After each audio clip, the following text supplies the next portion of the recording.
Hi hello నమస్తే అండి. Welcome to Jhansi kitchen blogs. ఈరోజు నేను మీ అందరికీ ఒక మంచి కర్రీ చూపించబోతున్నాను. అదేంటంటే పూల్ మఖానా కర్రీ అండి. అది చపాతీలోకి కానీ అలాగే రోటీలోకి కానీ చాలా అంటే చాలా బాగుంటుంది. ముందుగా మనం ఒక పెద్ద బౌల్ నిండా పూల్ మఖానా తీసుకొని అవి బాండీలో వేసి వేయించుకోవాలి.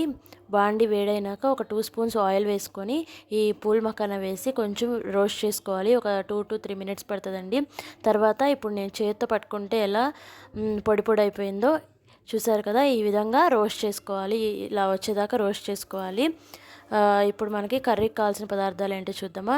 ఒక 15 జీడిపప్పులు, తర్వాత ఒక కప్పు టమాటా ముక్కలు, అలాగే ఒక కప్పు ఆనియన్స్, ఒక 2 స్పూన్స్ గసాలు కొబ్బరి, అలాగే 2 దాల్చిన చెక్క ముక్కలు, అలాగే 3 లవంగాలు, కొంచెం అల్లం, అలాగే వెల్లుల్లి.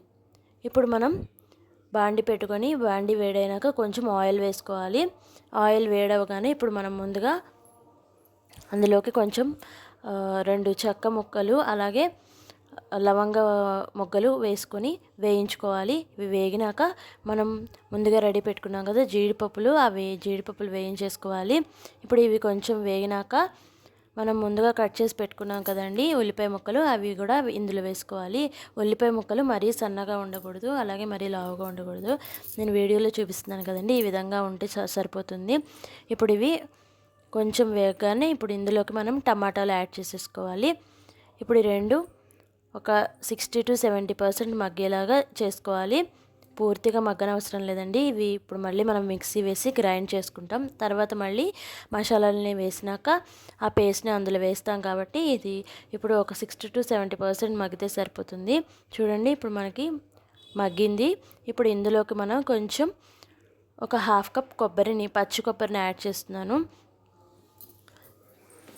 ఇప్పుడు ఈ కొబ్బరి వేసినాక ఒక 1/2 మినిట్ అలా వేగనివ్వాలి.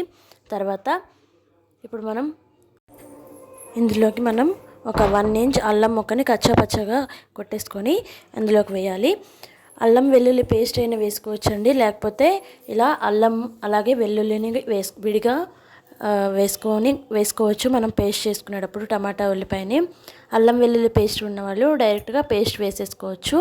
నా దగ్గర పేస్ట్ లేదు కాబట్టి నేను ఇలా కొంచెం అల్లం అలాగే వెల్లుల్లిని ఇప్పుడు యాడ్ చేస్తున్నాను గ్రైండ్ చేసే ముందు.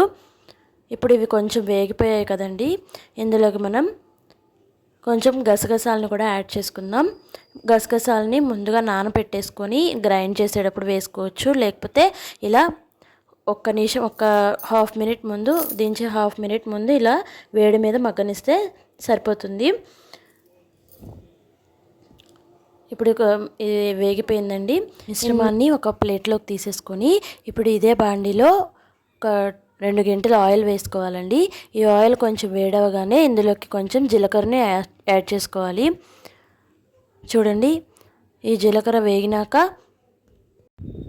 ఇందులోకి కొన్ని జీడిపప్పులను యాడ్ చేసుకోవాలి.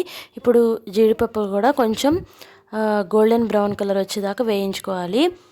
ఇప్పుడు జీడిపప్పు కూడా వేగినాయి కదండి. ఇప్పుడు ఇందులోకి కొంచెం సన్నగా కట్ చేసి పెట్టుకున్న పచ్చిమిర్చిని, ఒక 3 పచ్చిమిర్చిని కట్ చేసి పెట్టుకున్నానండి, ఇవి కూడా యాడ్ చేస్తున్నాను. ఇప్పుడు ఇది కొంచెం వేగాలి, పచ్చిమిర్చి అనేది. ఇప్పుడు మనం ఇందులోకి సన్నగా కట్ చేసి పెట్టుకున్న ఉల్లిపాయలను కూడా యాడ్ చేస్తున్నానండి. ఇప్పుడు ఉల్లిపాయ బాగా మగ్గిపోవాలి మనకి. చూడండి ఇప్పుడు మనకి ఉల్లిపాయ మగ్గింది కదా, ఇందులోకి మనకి టేస్ట్కి సరిపడా సాల్ట్ని యాడ్ చేస్తున్నాను. ఇప్పుడు కొంచెం కరివేపాకును కూడా యాడ్ చేశానండి. ఈ మొత్తం ఒక్కసారి కలపెట్టేసుకొని ఇంకొంచెం మగ్గనివ్వాలి. ఇంకొక 10% మగ్గితే సరిపోతుంది.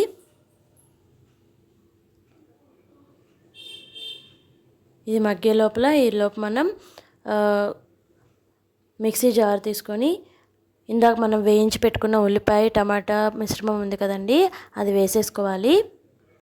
ఇది మనం గ్రైండ్ చేసేలోపు ఈలోపు మనకు స్టవ్ మీద ఉన్న ఉల్లిపాయ చక్కగా మగ్గిపోతుంది. చూడండి మనకి ఎంత చక్కగా ఉల్లిపాయ అనేది మగ్గిపోయిందో. ఇప్పుడు ఈ పేస్ట్ చూడండి ఈ విధంగా మనం ఫైన్ పేస్ట్ లాగా రెడీ చేసుకోవాలి. ఇప్పుడు ఇందులో కొంచెం వాటర్ యాడ్ చేసుకొని మనకు కావాల్సినన్ని వాటర్ యాడ్ చేసుకొని ఈ గ్రేవీ అనేది మనం ముందుగా మగ్గపెట్టిన ఉల్లిపాయలు ఉన్నాయి కదా అందులో వేసేయాలి. ఇప్పుడు బాగా కలిపెట్టేసుకొని ఒక 5 మినిట్స్ మగ్గనివ్వాలండి మూత పెట్టేసి. ఇప్పుడు ఇది మగ్గేలోపు ఒక్కసారి మనం టేస్ట్కి సరిపడా సాల్ట్, అలాగే కొంచెం కారం, అలాగే దాని తర్వాత ధనియాల పొడి కొంచెం ఒక 1/2 స్పూన్ యాడ్ చేసుకోవాలండి. కొంచెం గరం మసాలాను కూడా యాడ్ చేసుకోవాలి. ఇప్పుడు ఇదంతా ఒకసారి కలపెట్టేసి ఇది మగ్గినాక ఇప్పుడు మనం ముందుగా రోస్ట్ చేసి పెట్టుకున్నాం కదండి పూల్ మఖానా, వాటిని ఇందులో వేసేయాలి. చూడండి ఈ గ్రేవీలోకి మొత్తం కలిసిపోయేలా ఇలా కలపెట్టేసుకొని ఒక 5 నిమిషాలు మూత పెట్టేసుకొని మనం మగ్గనివ్వాలి. చూడండి ఈ విధంగా మగ్గిపోయింది కదా. మనం పూల్ మఖానాని పట్టుకుంటే మనకి సాఫ్ట్గా ఉంటాయండి. పట్టుకొని చూస్తే తెలుస్తుంది మగ్గిందా లేదా అనేది. మనకి ఇప్పుడు వాటర్ కావాలంటే కొంచెం యాడ్ చేసుకోవచ్చు, మరి కర్రీ గట్టిగా ఉంది అనుకుంటే, లేకపోతే సరిపోతుంది. ఇప్పుడు మనకి కర్రీ అనేది మగ్గిపోయింది కదా, మన పూల్ మఖానా మెత్తపడిపోయింది కదా. ఇప్పుడు తర్వాత లాస్ట్కి మనం కొంచెం ఫ్రెష్ క్రీమ్ ఉంటే వేసుకోవచ్చు, లేకపోతే ఫ్రెష్ పెరుగు ఉన్న ఒక 2 స్పూన్స్ని యాడ్ చేసుకుంటే కర్రీ టేస్ట్ అనేది చాలా బాగుంటుందండి. ఇప్పుడు ఇందులోకి మనం కొంచెం కసూరి మెతిని యాడ్ చేశాను, ఒక 2 స్పూన్స్.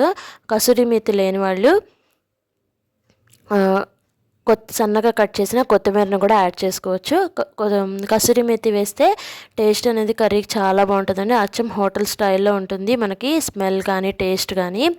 ఇప్పుడు మనకి కర్రీ రెడీ అయిపోయింది. స్టవ్ ఆఫ్ చేసేసి ఒక 5 మినిట్స్ ఆగి ఒక 2 చెక్కలు నిమ్మకాయ పిండితే ఇప్పుడు మనకి కర్రీ రెడీ అయిపోయినట్టేనండి. వేడి వేడిగా పూల్ మఖానా కర్రీ రెడీ అయిపోయింది. ఇప్పుడు మనం చపాతీలోకి సర్వ్ చేస్తున్నాము. ఈ వీడియో మీ అందరికీ నచ్చింది అనుకుంటున్నాను. మీ అందరికీ నచ్చినట్టయితే లైక్ చేయండి, షేర్ చేయండి. అలాగే కొత్తగా